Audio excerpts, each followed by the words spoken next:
No, not you. You, the critical thinking one. Yeah, what's your name? TRC? Damn, that sounds skeptical. Oh, there you go, there you go, there you go again, boys, what's my pet peeve? Okay then, chillin', debunking, minding my business. Then I did some research cause I couldn't believe this. I swear, I stare at your post kinda speechless. Your website has it going on with something kinda fictitious. Gwyneth wants to steam it. I'm not shy, so I asked that she prove it. A squirrel sport, that don't make me see why I wanna slip truth in this swiftly. I want the evidence, so I dipped back to my podcast list. Then I flipped on TRC to debunk these myths. Kick it like a baseless claim should be kicked. Come to your senses and I'll chill for a bit. Don't know how you weave the woo-woo that you do so well. Makes me yell, hell, all your claims are goop, goop, goop.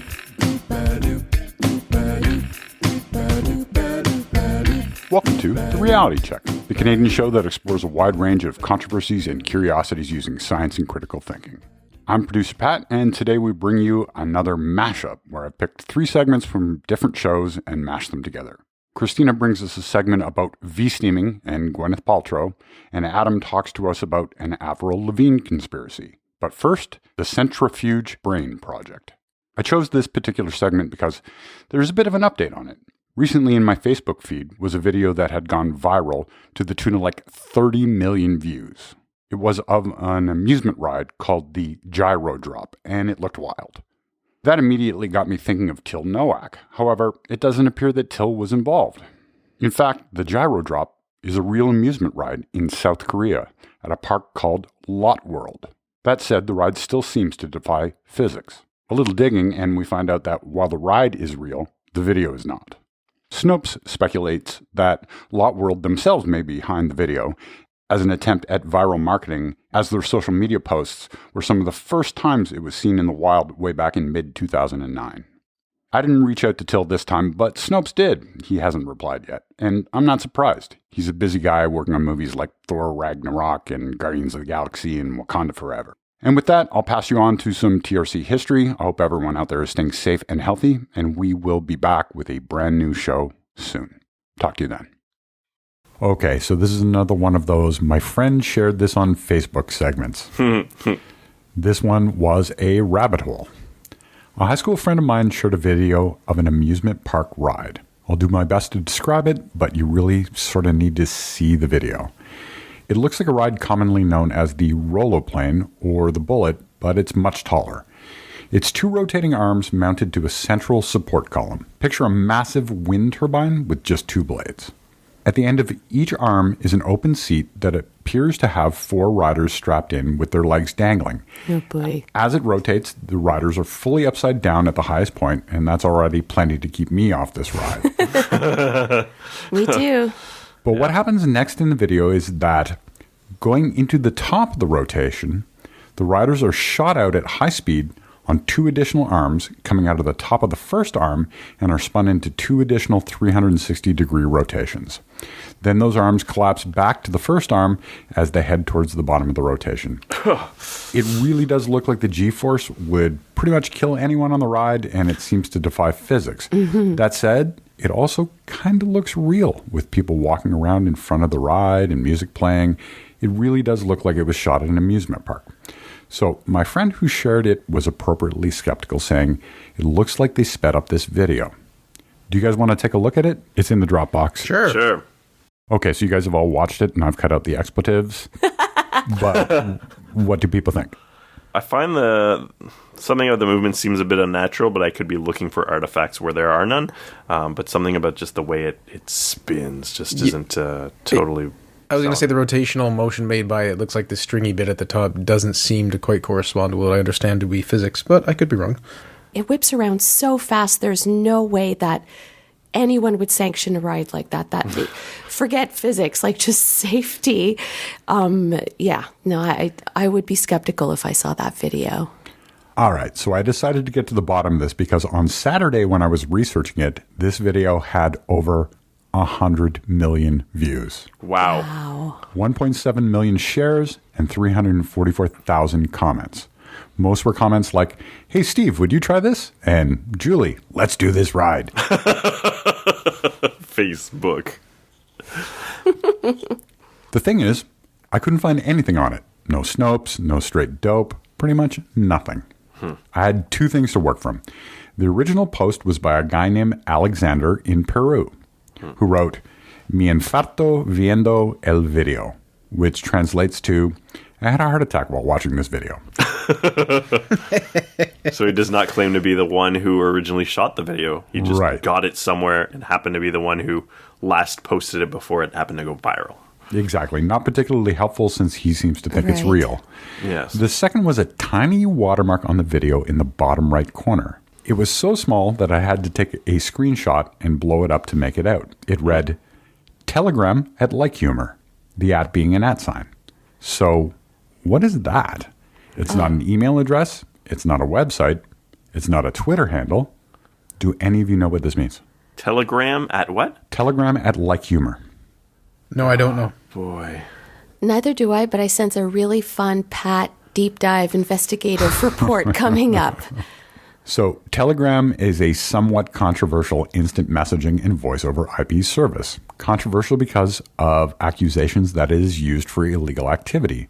France, for example. French investigators have suggested it was used to coordinate terrorism. It's faced censorship and outright bans in some countries, in particular Russia and Iran, because the service has refused to hand over user data to authorities. On the other hand, some human rights activists have suggested that the banning of Telegram hinders individual speech and limits journalists and activists. I certainly wouldn't trust the governments of Russia or Iran with my personal information. Right. So one of the features of Telegram is that you can create public channels. There's sort of a cross between Twitter and YouTube, and it would appear that Like Humor is a public channel run by someone who is Russian. The channel description, which is in Russian, translates to informative and entertaining channel. That's not so helpful. So I thought about downloading Telegram and messaging the person behind the channel, but I figured there was going to probably be a language barrier. So time to give up on this, except I'm really lousy at letting things go. I started Googling dozens of different things like wild amusement ride and pendulum amusement ride. I looked at a lot of videos of people scared and even fainting on rides, but I wasn't finding what I was looking for.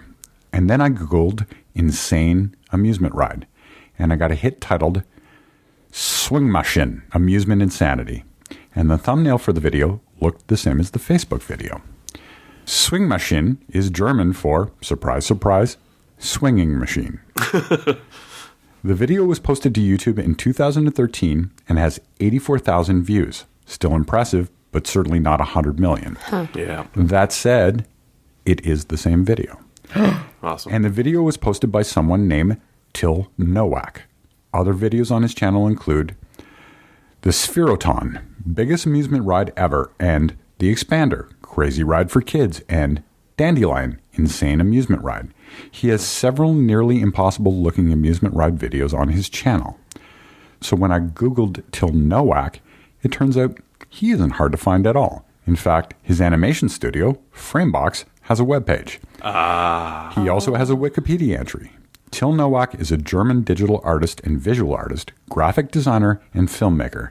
He received recognition for his grad project, the 2005 film Delivery, and for his art piece, The Experience of Flightcraft, and its film offshoot, The Centrifuge Brain Project, both released in 2011. I also read that Till did concept art for the films Black Panther, Guardians of the Galaxy Volume 2, Thor Ragnarok, and a bunch of other big-name films. Oh, Adam's going to fanboy now. Right. I've seen all those films. Now, about the Centrifuge Brain Project, from a Wikipedia entry specific to that short film.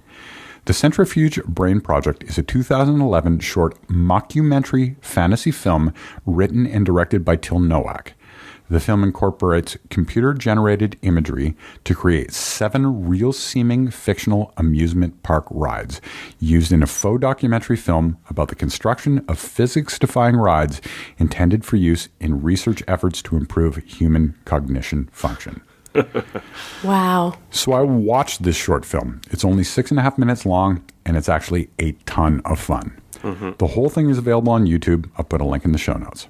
Sure enough, at 5.5 minutes, we see our clip from Facebook that has 100 million views.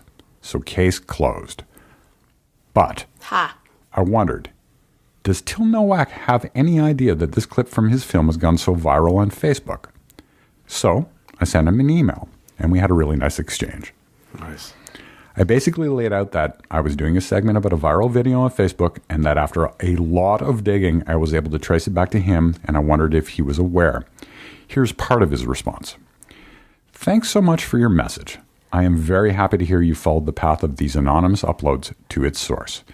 Yes, I am aware of tons of uploads of the pure carousel clips edited without the narration and without credit.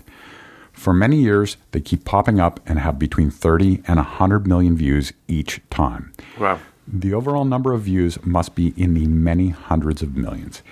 It's hard for me to keep track, and I've only rarely acted to take unauthorized copies down if I had the feeling someone else is using it for advertising. For example, there is a web link in the frame. I try to collect screen grabs of these rogue uploads. Could you send me a screen grab of the video of my content that you found showing the numbers of views? And he shared some additional information about the film and the clip, including behind-the-scenes footage. Oh, fun. I've linked it all in the show notes.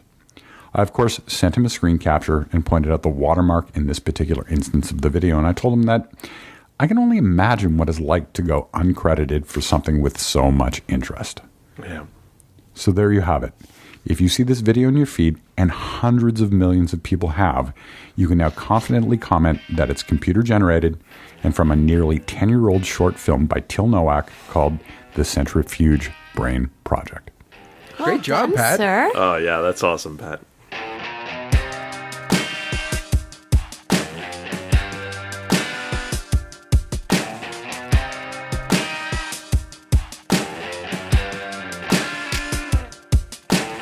Speaking of shrill voices some animals can't stand, Avril Lavigne. Did she die? I'm just kidding. Wow. Did Avril Lavigne die and was replaced by a different Avril Lavigne? Darren, as you said earlier, it is complicated. So many articles on this used that joke. Did you hear that Avril Lavigne died? Oh, and she's been replaced by a double for most of her career. For those who aren't aware, Avril Lavigne is a Canadian singer and songwriter whose career began in 2002 with her hit songs Complicated and Skater Boy. The conspiracy theory suggests that in 2003, she died and was replaced with a double. The origins of this death rumor go back to about 2012, but it has been making a lot of headlines over the past couple of weeks since Twitter user Givenchy Ass posted a conspiracy theory thread on May 12th detailing the idea.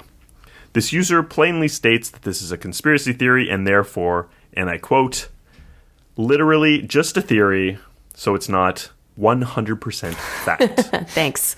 Thanks for clarifying. That's kind of incoherent, but... Follows our previous segment about literally what a theory is. Yeah. So to get an idea, this is a person who doesn't really use proper punctuation or caps, and you can take that to mean what it is. So, to get the idea started, there's a comparison between Avril's early work and her later stuff. Fans of Avril will notice a number of stylistic changes, both in the way she presents herself and in the style of her music throughout her career. The songs Girlfriend and Hello Kitty seem almost unrecognizable from the angsty teenager who came onto the scene some 15 years ago. But then how many of us are the same people we were at 17? Reminds me a bit of the movie 21 Jump Street when Channing Tatum and Jonah Hill go back to high school, and they're like, when they were in high school, no one cared about everything, and all of a sudden, like, caring is cool and everything's different. I don't understand. Yes, people change, the world changes, things that are popular change. Now, the conspiracy theory suggests that Avril didn't like the fame that she had willingly gotten into, and so she'd hired a double to pose for the paparazzi. An inconsistency here is that the double doesn't ever seem to be photographed in the early days of Avril's career until she's supposedly replaced by her. If she actually had a double for the paparazzi never actually got a picture of her. So the double is said to be Melissa Vandella, who looked exactly like Avril, and as luck would have it, when Avril taught her to sing, they also sounded almost identical. At this point, the plausibility really goes out the window. So people scrutinize minor differences in trying to say that Avril, it was a different person, but they really do look the same. So the similarities are there, and the minor difference in the voice that we could be talking about really don't make it sound like two different people. It's really kind of silly. Avril Lavigne continued to tour years after her supposed death, and in these tours she performed many of her older hits, which sounded quite like they did back in the day when they were originally recorded. In 2003, as the conspiracy goes, Avril's grandfather passed away, which led her into a Great Depression and eventually a suicide. Evidence for this includes emotional lyrics from songs, because no one ever wrote a song about being sad that didn't end up killing themselves. With her second album already recorded but not released, Melissa posed as the face of Avril and used existing recordings of her. That's the idea. Surely this has some plausibility, with many artists using pre-recorded voices for performances, but she has had a number of albums since then. Melissa, in 2007, would have started to come into her own with a different style. At this point, Avril had blonder hair and had a distinctly different sound, though the appearance and voices remained pretty much identical. So I went back and I listened to a lot of Avril's music today, the first 2 CDs, which would have been originally her, and then there is sort of a change in the style when the third one comes in, but the voice is really still there. One user even mentions that Avril lost her Canadian accent, where you used to say words like about. Now, I don't know what the Canadian people always say. We say a boot, but that's not something I ever heard. But yeah, if you start living in the States and working in the States, you're going to start adapting the ways of pronouncing things. Now, a lot of photos are used as evidence, mostly showing differences in her nose. Some people think this could be attributed to surgery, but I think aging more than accounts for minor differences in someone's nose. One image shows birthmarks and mole comparisons as proof that they're not the same person, but all of the birthmarks and moles pretty much line up. The pattern's a bit off, but it's just because there's a slightly different pose in these 2 pictures. Really, this is really weak evidence here. So all of this originates from a Brazilian blog, which is written in Portuguese, which has most of the above-mentioned details, but without the actual name Melissa Vandella mentioned. Following this, the conspiracy theory seemed to have taken off around October 2015, in which a photo of Avril with the name Melissa written on her hand in Sharpie is shown as proof that she is really Melissa Vandella. I wasn't able to confirm the authenticity of this photo, as I can't find any instance of it unrelated to the conspiracy or an original without the name on her hand. But it seems that if this was a real photo, then that could have been the basis for the name that the conspiracy uses for her other identity. Now, as evidence for this conspiracy theory, there is pretty much none. Most of it comes from the Brazilian blog, and this gets largely repeated with a few unsourced details added.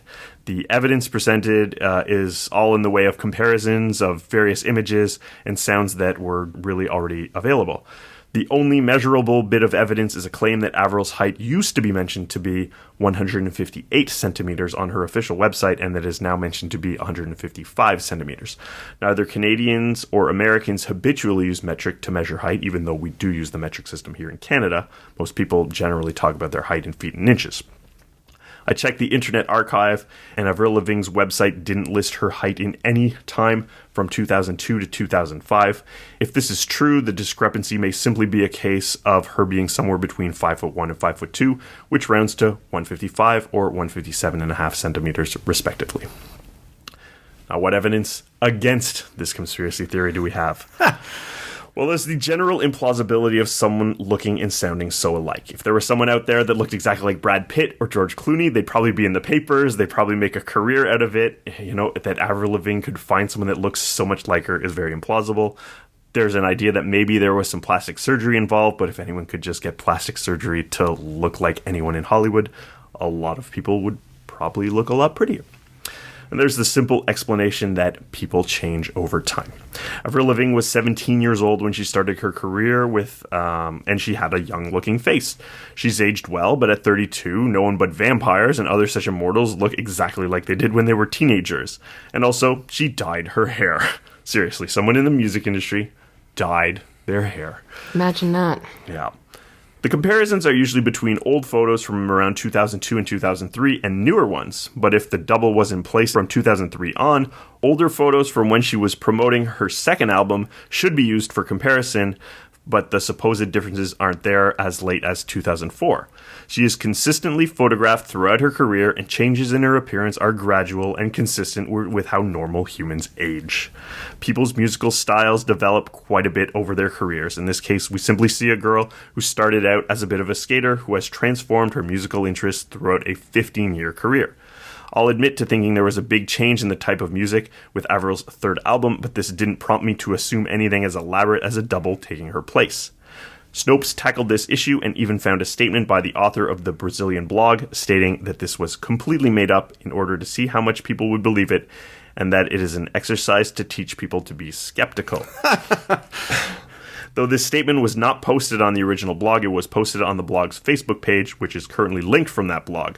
This Facebook page, and therefore the post in question, no longer exist, but I trust that the version posted by Snopes was accurate at the time. This was in 2015. When the original blog on which all of this is based is exposed as being a fraud, this house of cards should come crumbling down. Surely we can argue that someone involved in the conspiracy could have gone to the author in order to make that fake statement, but when we get to make this many excuses, there's no dispelling the conspiracy. Avril Lavigne is alive and well. Melissa Vandala isn't a real person and never was. This conspiracy theory has so little to go on that there isn't even much to debate. Why did this come up again all of a sudden?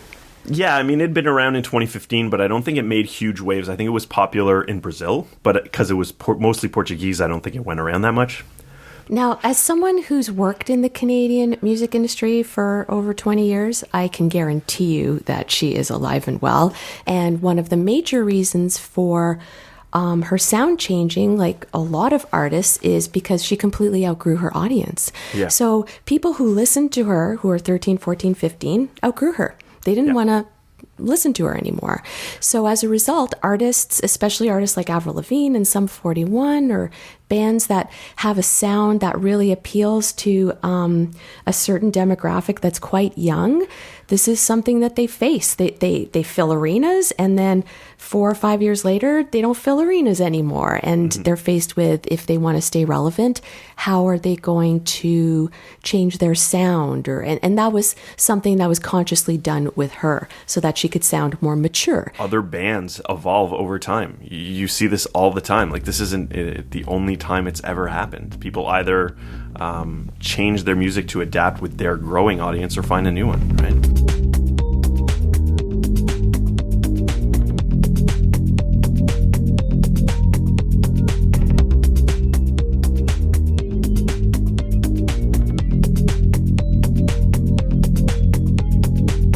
Last week, listener Marley Wasser tweeted at TRC_podcast. Yes, we have a Twitter handle. Great Twitter account. A link to an article by Dr. Jen Gunter. She had me at the title alone. Gwyneth Paltrow says, steam your vagina. An OBGYN says, don't. Now, actor Gwyneth Paltrow has developed a bit of a rep for perpetuating BS by way of her lifestyle newsletter, Goop. So I can't say I was completely surprised. You're talking about someone who blogged, I am fascinated by the growing science behind the energy of consciousness and its effect on matter. I have long had Dr. Emoto's coffee table book on how negativity changes the structure of water. Some listeners may remember Darren covering some of Dr. Emoto's quote-unquote research in a segment on episode 282 titled Rice and Positive Thinking. So where they were like screaming at rice plants, right? Yeah, they were. Yeah. Oh, man. So funny. But first, what is vaginal steaming, or a V-steam as it's affectionately called? A V-steam is an Americanized version of a centuries-old Korean tradition called chayak, also an old Klingon tradition, apparently. Chayak, where a woman hovers over a steaming hot cauldron containing wormwood and mugwort. You may wonder why on earth one would do this. Steam your V. Steam your V. Maybe it'll catch on that hashtag. Well, apparently the herbs in the steam contain antibiotic and antifungal properties that cleanse your uterus. Amazingly, an average chayak session promises to do a multitude of things, including fight infections, regulate your menstrual cycle, correct digestive disorders, cure hemorrhoids, protect from tumors, and help with fertility. Basically, the answer to life, the universe, and everything. Mm-hmm. Yeah. Here's how Paltrow describes the mugwort V-steam at Tucken Spa in Santa Monica on Goop. You sit on what is essentially a mini throne, and a combination of infrared and mugwort steam cleanses your uterus et al. I think it's funny that she actually says that. It is an energetic release. not just a steam douche that balances female hormone levels. If you're in LA, you have to do it. Well, where do I sign up, you may ask? Apparently LA and LA only. Okay, so I know at this rate nothing should surprise us here at TRC, but I was actually blown away by how many people buy into this and even share videos relaying their experience or instructions on how to properly V-steam at home. Okay. So let's check in with Dr. Gunter, who, as she comically puts it, pits the gynecologic advice of Gwyneth Paltrow, a self-professed lifestyle expert who dabbles in vaginal health, against her expertise as a board-certified OBGYN who also completed a fellowship in infectious diseases and is an expert in vulvovaginal disorders. I don't know. Yeah. That's good. Dr. Gunter says that the vagina, and uterus for that matter, should be viewed as self-cleaning ovens. It's fair. Like you guys always view it that way, right? We know that douching is harmful, and Dr. Gunter covers that more in depth in a separate article, which I link to in the show notes at trcpodcast.com. Good website. As she explains, douches are damaging because the chemicals, including vinegar, damage lactobacilli, or lactobacilli, an essential bacteria for vaginal health. Lactobacilli produce hydrogen peroxide, which is toxic to infections such as HIV, as well as lactic acid, which maintains the pH of the vagina and has other important bad bacteria/virus-fighting properties. Lactobacilli also bind to the cells in the vagina, forming a physical barrier to infection. When the vagina is lactobacilli deficient, the risks of catching an STD like gonorrhea or chlamydia or HIV increase dramatically if exposed. So even if we don't know the effect of steam on the lower reproductive tract, we know that lactobacilli strains that keep vaginas healthy are very particular about their environment. Not only is raising the temperature with steam potentially harmful, the plants used could contain volatile substances harmful to lactobacilli or other aspects of the delicate vaginal ecosystem.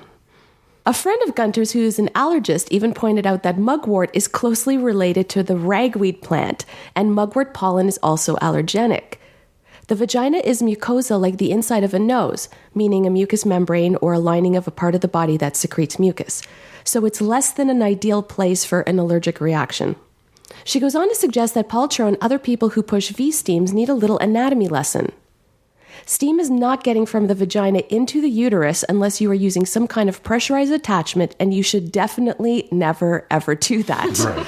Dr. Gunter also addresses the other questionable part of Paltrow's post where she mentions the V-steam balances your hormones, pointing out that the statement means nothing medically. Says the doc, I am confident when I say that steaming your vagina with wormwood or mugwort will not do anything to hormones because these plants are not hormones. In an article in Women's Health magazine published this week, Dr. Mary Jane Minkin, clinical professor of OBGYN at Yale School of Medicine, also picks apart Paltrow's statement affirming there are no hormones produced by the uterus or the vagina.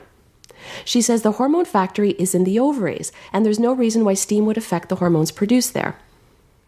So I'm not so sure if this segment is so much a debunking of V-steaming as it is a commentary on the fact that we live in an age of overwhelming celebrity influence.